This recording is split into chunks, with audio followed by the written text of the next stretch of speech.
Today's lesson is finding the percent of a number. If you don't have materials to take notes, pause the video and get those out now. If you remember, the bonus on our last quiz was trying to find 20% of 80. And that's kind of the idea we're going to focus on here. So there's a couple different ways you can do it. The first way is by converting the percent to a fraction. You know how to convert percents into fractions and decimals, so let's use those tools to find that out. And the word of, 20% of 80, of translates to multiplication. So one way you can do this is to convert 25% into a fraction and find 25% of 44. 25% is 25 over 100, and if you're not sure how I got there, remember you bump that decimal twice, put the little w underneath, you get 25 over 100, that simplifies. You should know 25% as a fraction. That's one of those fractions, one of those 5 fractions I said you should know all 3 forms of this just by looking at it, okay? So when you multiply 44 by 1/4, remember this is really over 1, which I have here, and then you can cross cancel these, or basically you just end up dividing 44 by 4. Okay, so if I say what's 25% of 44, if you really want to, you could just kind of skip ahead and do some mental math here. And you should know that it's 11. If you had $44 and had to give a quarter of your money to me, preferably, you'd have to give me 11 bucks. Okay? That's not so bad. And sometimes you'll find that with percents like 25 and 50, maybe even 10%, it's really easy to think about converting it to a fraction and just doing that division in your head. And that's a fantastic way to work with percents. If you don't really know the fraction form of that number, or you prefer to do something differently, you can convert it to a decimal. I have some mental math estimates, something you can think about here. If I need to find 64% of 75, I like to think that, well, 64 is about 2/3. Okay, so what's 2/3 of 75? I came up with 50 because when I think of 75, I think about 3/4. And, well, 2/3 is 2 out of 3. 2/4 is 50 cents. Okay, so then I ask you, is that a reasonable estimate? And it's like, well, about 50. That seems reasonable to me. So let's find out how we could do this. You can convert to a decimal and multiply. You can pause the video and multiply that, figure out what your answer is going to be, and see if it's close to 50. Okay, if you're done multiplying, I will multiply now. 28 plus 2, 0 placeholder.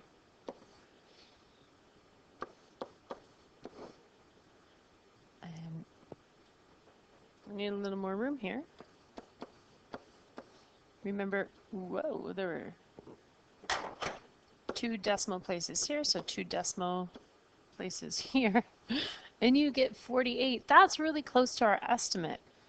Now, could I have done this as a fraction? Sure, but remember, you're starting with 64%, 64 out of 100. So, do you really want to do it this way? Now, you could simplify 64 over 100. You could also cross cancel. Again, this is 3/4, this is 4, but then you still have 64 over 4, which is actually divisible by 4, so that's not so bad. I'm dividing top by bottom here, that's what I'm doing. So 4 goes into 6 once, with 2 left over, 16, so now I have 16 times 3.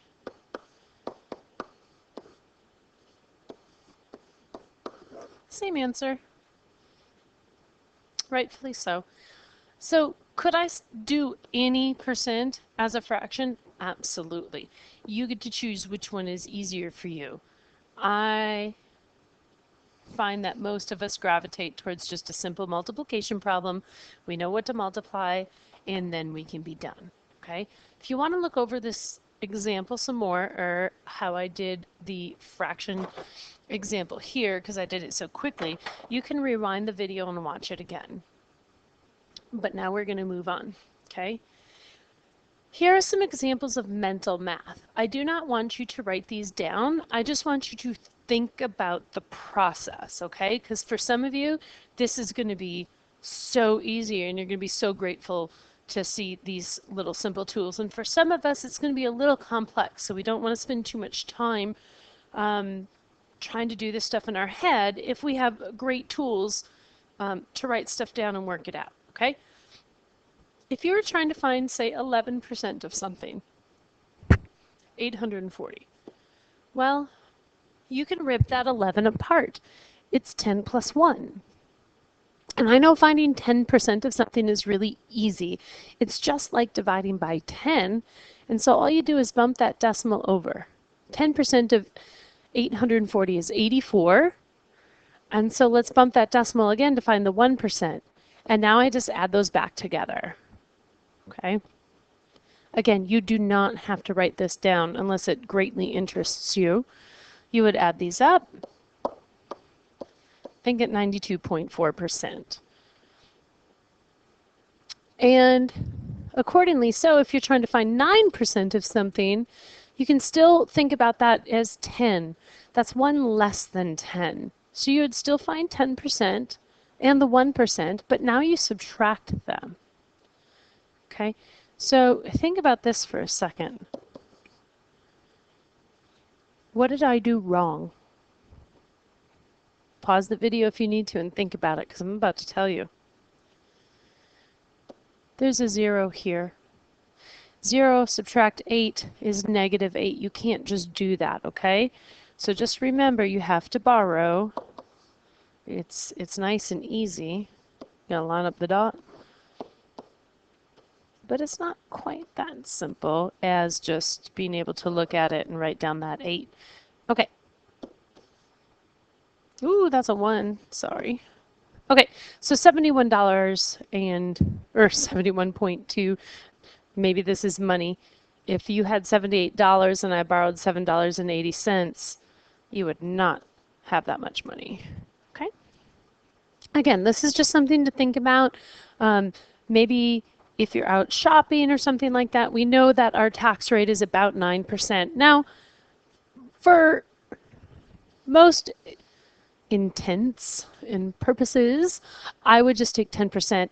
That way, if I want to know how much money to spend, I'm spending, you know, the cost of the item plus 10%. I know how much I have to save, and I might overestimate. But if you're saving money for an object, it's always better to overestimate. So I would just go with that 10% because that's really easy and it's close to 9%. So here's a question, and this will be kind of easy. We'll start with some easy ones. What is 50% of 66? I'm sure you're all screaming at your computer that, oh, that's half. That's 33. And maybe you just knew it was 33.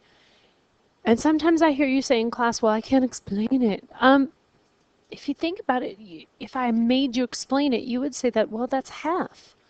So you, in your head, converted 50% to a fraction and multiplied a fraction by a whole number in your head. Come on now, how many of you thought you'd be able to do that? You converted a percent to a fraction, you reduced it to lowest terms, you multiplied a fraction by a whole number and spit out the answer without even thinking about it. So think about how many different skills that is. That's pretty impressive. 30 is what percent of 90? This is slightly more challenging. There's a little trick to it. So push pause if you need to. Try to think about it. You can use one of those techniques from up above, the fraction or the decimal, just to figure this out and test what you may have immediately thought it was. Okay, I'm sure at first glance, I know a lot of you want to say it's 30. It's not, is it? Okay, 30 is what percent? Well, we don't know the percent. So the technique from up above that we're going to look at, well, decimal is out because that's what I do with percent. So I must have to use a fraction. But which fraction? Which one's the whole and which one's the part? Because remember, this is a part-whole relationship. So obviously 30 is the part, and you might want to say because it's smaller, but that's not always the case. In this case it is. The part is 90. This is easy to reduce right here. 1/3. But 1/3 isn't 30%. Remember, this is also one of those fractions I asked you to say. You can say 33.3% or 33⅓%. Okay. And if you noticed in the next one, 25 is 25% of what? Well, that's a lot of information.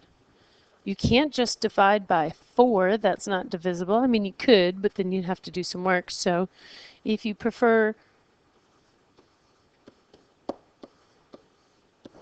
straight up multiplying, you can try that.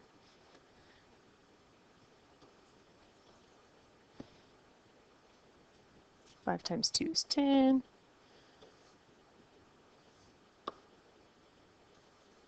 I'm going to add over here. I have 125 plus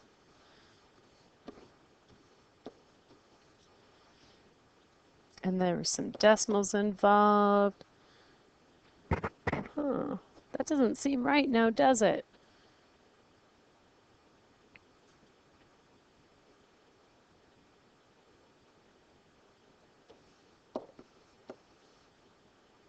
Okay.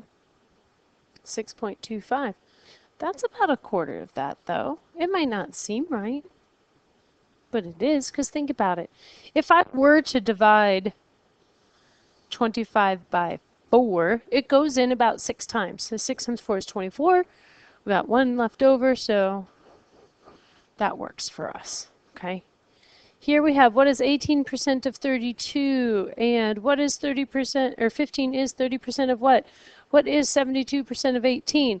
These are all asked in different ways. Now in most of these, you have the percent, but in this one you don't. Okay? Sometimes you have the is, and you don't really know of what. So how do you know which one you multiply this by? Because 18% of 32, I can just do that. But how do I find out? This one. It's not 30% of 15. I can't just multiply these. So what on earth do I do? That one's tricky. This one up here proved to be a little trickier. So let's identify a process that's going to help us solve everything no matter what. No matter what piece of information is missing. Let's scoot down here. Oh, I gave myself a lot of room. Wow. Look at that. Memorize this. It's red, it's bold, it's italicized, it's all capitalized, and it's underlined. That's 5 different layers of being important. Okay? So let's really pay attention to this next step. There's a formula. It's called the percent formula. Okay? It is the part over the whole equal to percent over 100. So right here we have a proportion. We are going to learn how to use that proportion to solve percent problems no matter what piece of information is missing. This is the formula that we're going to use to help us solve all things percents. Now you have the part over the whole equals the percent over 100. So let's go back and look at some of these. What is 72% of 118? So you have this. We know it's 72%. Look at that, 72 over 100. That's easy. Now, is 118 the whole part of the problem? I hate to say whole and part at the same time. Is that the whole or is that the part? Remember, the part is going to be 72%, and that's what we're trying to figure out. So 118 is going to go down here with our x up there. Okay? You know how to solve a proportion. Cross multiply. So now you have 72 times 118. That's 16. I need to calibrate, so I'm sorry if my writing is all over the place. I just kind of wanted to keep flowing with this video. 7 times 8, 56, 12, and 8. Yeah. Okay, so that is what 100x is equal to. Now remember, I've not let you off the hook yet for writing your cross products as an equation. And these right here are my cross products as an equation. Now you divide both sides by 100. And honestly, all that does is bump the decimal. So you're talking about, oop, we already know the percent. 84.96 is exactly 72% of 118. And now that's weird because you're like, okay. Let's go back to one that we know. We know for sure. And I'm going to erase some of our past work here so we can rework these again. Let's go back to this first one. We knew that without even thinking, right? So let's go back and use the proportion just to see, you know, if it really does work. And it's nice to use easier numbers with this proportion just until it really makes sense and you know that you can trust it, okay? So first, I'll start you off. Now, hopefully you remember what goes above 100. It's the percent. Now, we're trying to find what is 50% of it. So we're trying to find that small little part, and this is our whole. Now, there's a couple different ways. You can see that this relationship of top to bottom on this side is 1/2. So you could use your good sense to figure out this one, but we already know we can do that. Remember, we're just trying to test this proportion and see how that works. So we got your means, we got your extremes. Sometimes I like to put doubles on the bottom, but I also like to put things with 0 because I don't have to do much work. So 5 times 6, 5 times 6 is, now I have, and again, you just saw that dividing both sides by 100 just bumps that decimal, which gives you 33. And we know that half of 66 is 33, but we're proving that proportion. And again, it doesn't matter. So in some of these, well, now we don't have the percent. So which one of these is the part in the whole? We had identified 30 as the whole because it's smaller, but that's not always the truth. I mean, think about things that are more than 100%. If you're talking about 150%, the part's actually going to be bigger. So we have to find a way to make any type of question, no matter how it's asked, make sense and be able to put it into this formula easily. I'm going to get some of this out of our way. Okay. Well, there's a trick. Is over of takes place of part and whole. If you look in all of these sentences, I'm actually going to pull this up a little further. All of these sentences have some specific words. They have a what, they have an is, they have an of.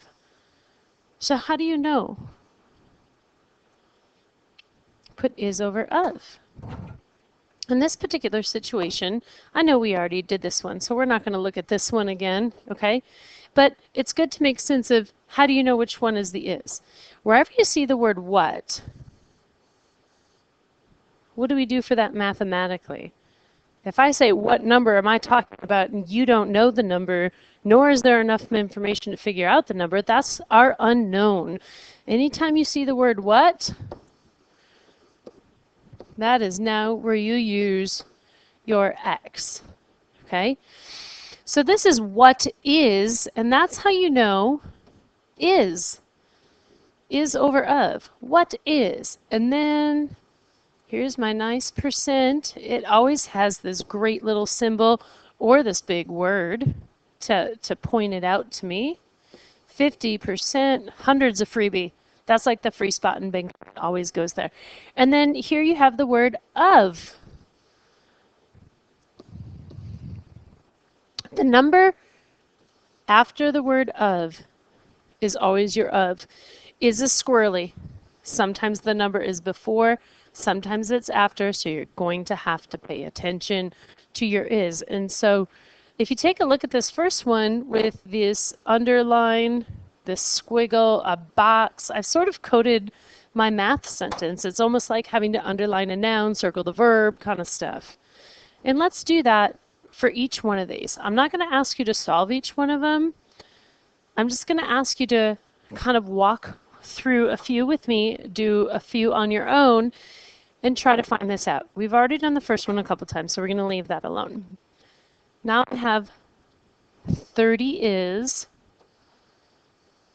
what percent of 90? So go ahead, pause the video, and just set it up. You can solve it if you want, but you don't have to. I just want to practice setting this up. Okay. 30 is of 90. What percent? Obviously, that's the one I don't know. So that's what that looks like. You do your means and extremes and solve. 25 is 25% of what? That's where my X goes. 25 is, oops, you should probably pause it and do it yourself first. I'll stop. Okay. Hopefully you've paused it and done it yourself. I was getting a little ahead of myself there. Of is what? You have your percent, you have your 100, you do your means and extremes and solve. I will stop there and you can try the next three on your own. I'll get that out of your way. Go ahead and code your sentences and write your proportions. Again, you don't have to solve them. You don't have to do your means and extremes unless you really want to test yourself, and that is fantastic because you will have to do a few of these on your homework. But pause the video now and work it out. Okay, so I'm going to say, what is, there, I got my squiggle line, what of percent over 100. That's beautiful. Hopefully on your next one you got 15 is 30%. Those percents are easy to find, huh? Of what? And last but not least, what is 72% of 118? Okay? If you use this, you'll never get it wrong. Promises.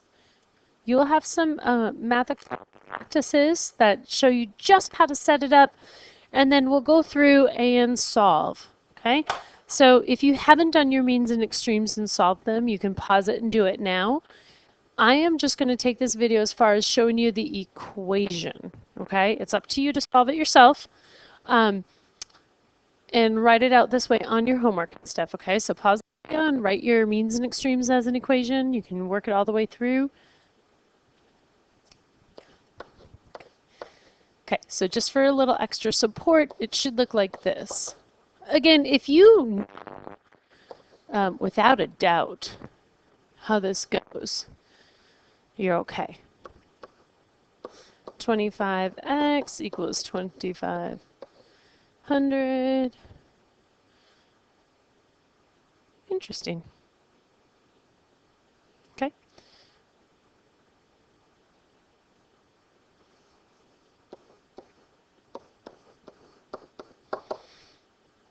Whatever 18 times 32 is.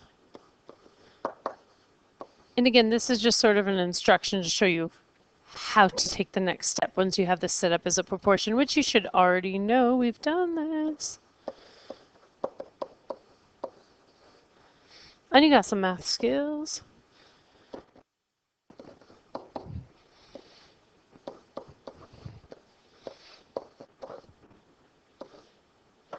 Okay. And then you would divide both sides by whatever your numerical coefficient is. That's a word I've used before. Numerical coefficient is the number that's multiplying your unknown. Okay? Let me know if you have any questions tomorrow in class. You can write them down at the end of your notes.